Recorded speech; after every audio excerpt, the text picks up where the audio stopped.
I'd like to invite Jim back onto the stage to read extract number 3.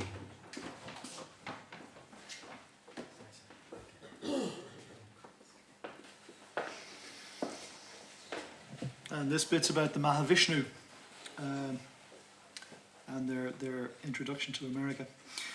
The first Mahavishnu Orchestra spanned July 1971 to December 1973, during which time they played somewhere in the region of 500 gigs, enjoyed a top 20 album on both sides of the Atlantic, and were the subject of widespread awe for their speed, virtuosity, and the esoteric flavour of their music.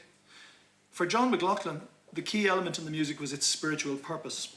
He had become a disciple of Sri Chinmoy in April 1970 and never tired of proselytising on the Guru's behalf.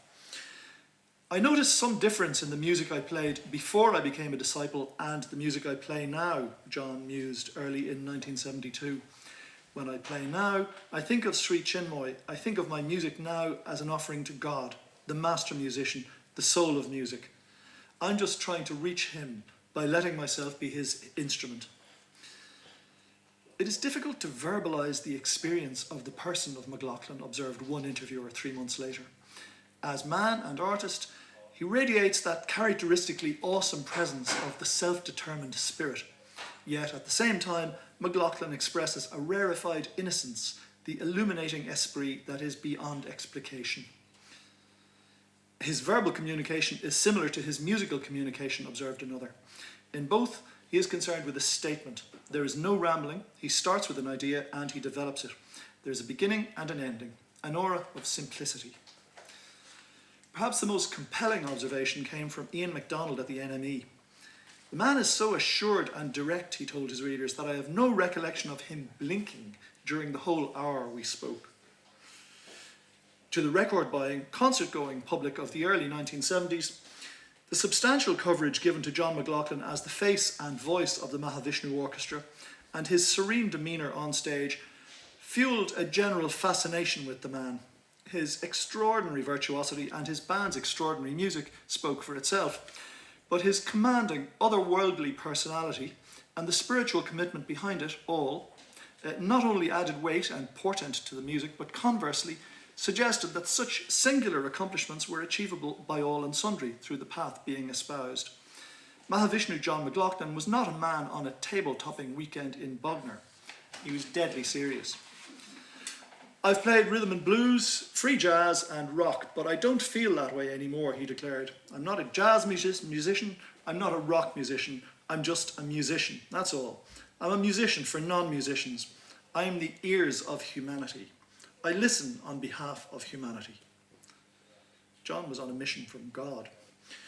I know the creator of the music, he explained, and my entire life is dedicated to him, the supreme creator. He gives me the music. It's like the highest music is happening right now, the most unbelievable music, but you can't hear it because your consciousness is not there.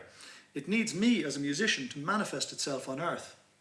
God is in you, but he's asleep. Some people you can nudge and they'll wake up. Other people you shake, but they want to sleep on for another few lifetimes. I'm awake. New York certainly woke up after the first Mahavishnu Orchestra gig at the Gaslight in that summer of '71.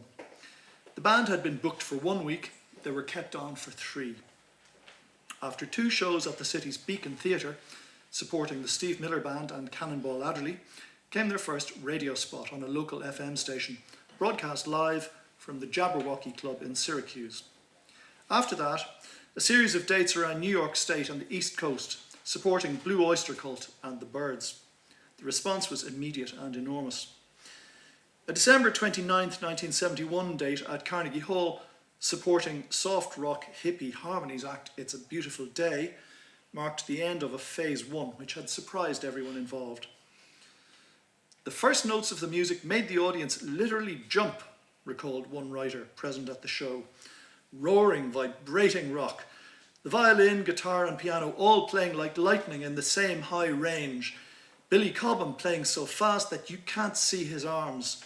Mahavishnu and Jerry Goodman skirling out brilliant, driving music that translated into invocations of the spirit, prayers, chants, Music that seems to go as far as music can go from the fingers of mortal musicians.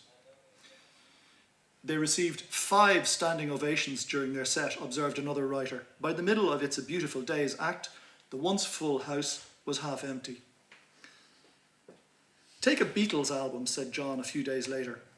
There are things on the record that can't be recreated on stage. And in our case, it's the other way around. We were in Carnegie Hall the other night, and the reaction was fantastic to the unity and love that's in this band. There he was again, fearless to the notion of tempting fate.